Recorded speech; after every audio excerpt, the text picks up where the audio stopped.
I'm Simcha Tabaski, Cynthia originally. We're here 40 years in Israel. We came 2 weeks after we were married, and we left university and we came to Israel. We were both 19, and we've been living here ever since then. We were actually looking for a place so that we could move the family outside of the city. We had 5 children. I didn't want to be in Jerusalem. We had come from Hadera, which was a place where I had no necessity to be on buses, to travel. I could raise my children. I'm a country person. And the Yeshuvim were just developing at the time, and there were a lot of options for a lot of different Yeshuvim in the area of Yerushalayim. We were looking for a national religious settlement that would give us the maximum of religious, that is not ultra-Orthodox, because no one here is ultra-Orthodox, but that it would be a good religious settlement. There was a yeshiva here that was very appealing to us. My husband is a Talmud teacher, and we were looking for a religious settlement, and we had friends who lived here already in Beit El, and they said there became an apartment available, a caravan for our family, and she said come, and we came for Shabbos, and we were actually trying to decide between 2 settlements, and my husband went to Shul Shabbos morning, and he said, trust me, this is where you want to live. And a week and a half later, we packed up our 6 children, and we came to live in Beit El. My parents, God bless them, live in Eretz Yisrael, and my 2 sisters and my brother, and 90% of the next generation. There's a couple that live in America, but most of them live here in Israel.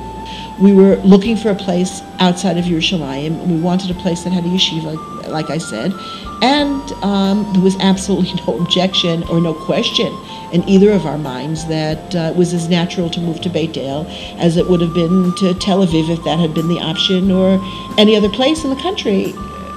It's just like, for us, it has been and basically remains the same as any place else in the country. It's just a place to live, where the fact that, Avram Avinu was here, and Yitzchak was here, and Yitzchak I'm not sure was here, but Yaakov was here, and the whole Jewish history is on the mountaintops of this area. It played a part because it played a part in our educating our children to the importance of being in Israel, and maybe the added importance of being here, but not so much as a political ideology as a natural way that the Jewish people express themselves by living in the land that God gave them. And it worked out for us here because it was a good place. It was right for us. And I think if it hadn't been right for us, we wouldn't have stayed for ideological reasons. We're not ideological people per se. It's our home, and it's our community, and it's our land. Our children, of course, are much more ideologically, politically correct, you would want to say, than we are. And actually, most of them are living in settlements that are smaller than Beit El. No, we have 9 children, which I didn't mention, and 29 grandchildren. They all consider us slightly left of center. Our children are much more ideological than we are, most of them.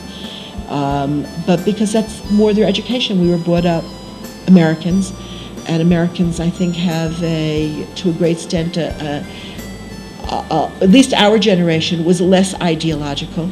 We were more, not necessarily in it for ourselves, but ideology didn't play a tremendous part in our decision, where it does in our children's decisions, are more committed in that sense. If I ask myself, am I worried about it? Can this happen again? Can a situation be created that the government of Israel will actually remove the people that live in the Binyamin settlements and in everything that's left, which basically includes part of Yerushalayim? How worried am I about it?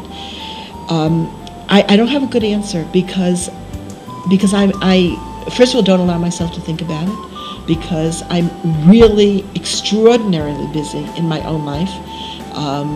Between my family and my own pursuits, I really don't have that much time to worry about it. And I think in my mind I'm more worried about the Iranian nuclear bomb threat than I am worried.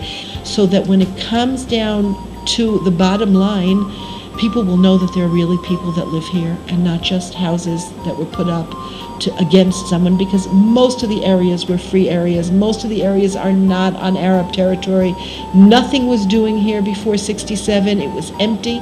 And the real answer is, we're living here, we're not bothering anybody. The real solution to the problem is that they have to simply accept the fact that we're living here and they're living here, and that, we really can live next door. I don't even know if the problem is the individual Arab as much as the Arab leadership that simply doesn't want a solution to the problem. Because if they wanted a solution to the problem, we'd see what's going on in Gaza. Because in Gaza, instead of rearming all the time, they would be building themselves hospitals and sewage systems and work opportunities, and that's not what they're doing. Do I personally have animosity against Arabs? I don't know any Arabs.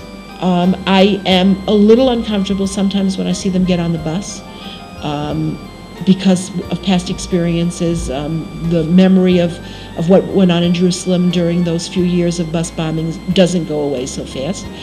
I'll answer by giving my daughter as an example. My daughter is a nurse in Alin Hospital in Jerusalem. If not most, then at least many of the patients in the hospital that she deals with are Arabs.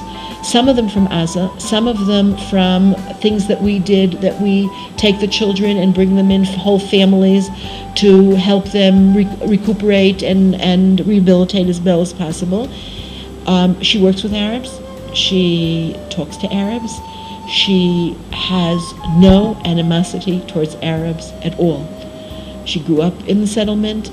She deals with them as human beings, as people that she has to deal with, that she has to be friendly with, that she has to talk to in their own language, in their own cultural setting.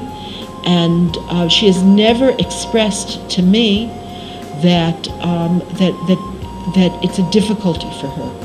I don't think that any of my children have a problem with the individual Arab per se.